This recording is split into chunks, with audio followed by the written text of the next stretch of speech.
اور صحابہ میں سب کو رضی اللہ عنہم و رضوا عنہ کی سرٹیفکیٹ ملی ہے، وہ چاہے فتح مکہ سے پہلے والے ہوں یا بعد والے ہوں۔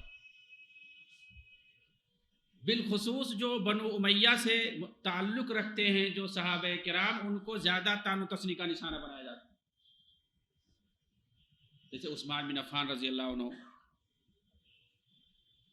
معاویہ بن ابی سفیان رضی اللہ عنہ، اسی طرح سے ابو سفیان بن حرب رضی اللہ عنہ۔ تو یہ جو بنو امیہ سے جو تعلق رکھتے ہیں، ان کو تاریخ میں ان کے تعلق سے بہت گڑبڑ کیا گیا ہے اور ان کو متون کیا جاتا ہے۔ چنانچہ ابو سفیان رضی اللہ تعالی عنہ کے بارے میں سید قطب نے کیا لکھا ہے کہ تلوار کے زور پر ایمان لائے تھے اور نفاق ان کے دل میں باقی تھا، نعوذ باللہ، دل سے وہ مسلمان نہیں ہوئے تھے، زبان سے مسلمان ہوئے، اس طرح کی بات ہونے گئی۔ حالانکہ فتح مکہ سے 6 مہینہ سال بھر پہلے خالد بن ولید رضی اللہ تعالیٰ عنہ ایمان لائے، سال بھر، 6 مہینہ سال بھر کا فرق ہے، اور اس کے بعد ابو سفیان رضی اللہ تعالیٰ عنہ اسلام کہتے ہیں کہ اسلام کو انہوں نے بہت نقصان پہنچایا، مسلمانوں کو بہت تکلیف دی انہوں نے۔ تکلیف تو سیدنا عمر بن خطاب نے بھی دی تھی اسلام لانے سے پہلے۔ خالد بن ولید جب تک مسلمان نہیں ہوئے کفار مکہ کی فوجوں کی قیادت کرتے رہے ہمیشہ۔ تو اسلام لانے کے بعد سارے گناہ معاف ہو جاتے ہیں، الاسلام یجب ما کان قبلہ،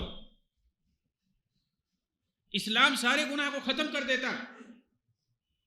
کٹر سے کٹر دشمن، تکلیف پہنچانے والے اللہ کے رسول کے سامنے آتے ہیں، بیعت کرتے ہیں، آپ آرام سے بیعت کر لیتے ہیں۔ اور جو لوگ کٹر دشمن ہوتے تھے، اسلام لانے کے بعد وہی جو ہے کٹر دوست بن گئے ہیں۔ اس کی میں 1-2 مثال بتاتا ہوں۔ خود ابو سفیان کی بیوی ہندہ رضی اللہ تعالیٰ عنہ، ان کے تعلق سے تاریخ کتنی جو ہے گڑبڑ کر کے پیش کرتے ہیں، متون کرتے ہیں ان کو۔ ہندہ بنت عتبہ ابو سفیان کی جو بیوی ہے، سیدنا حمزہ رضی اللہ تعالیٰ عنہ کی شہادت کو لے کر کے کہ ان کا کلیجہ انہوں نے چبایا، ایسا کیا ویسا کیا، ہار بنایا ان کے بدن کا مسئلہ کر کے، سب جھوٹی روایت ہے، ایک بھی نہیں صحیح ہے۔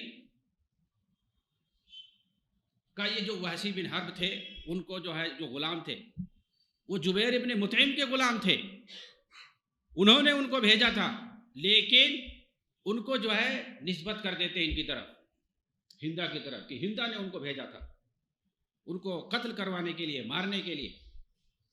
ساری روایتیں جھوٹی ہیں، نہ کلیجہ چبانے والی روایت جھوٹی ہے، نہ، یعنی ہندہ رضی اللہ تعالیٰ عنہ کا سیدنا حمزہ رضی اللہ تعالیٰ عنہ کے قتل میں، ان کی شہادت میں ان کا کوئی ہاتھ نہیں ہے۔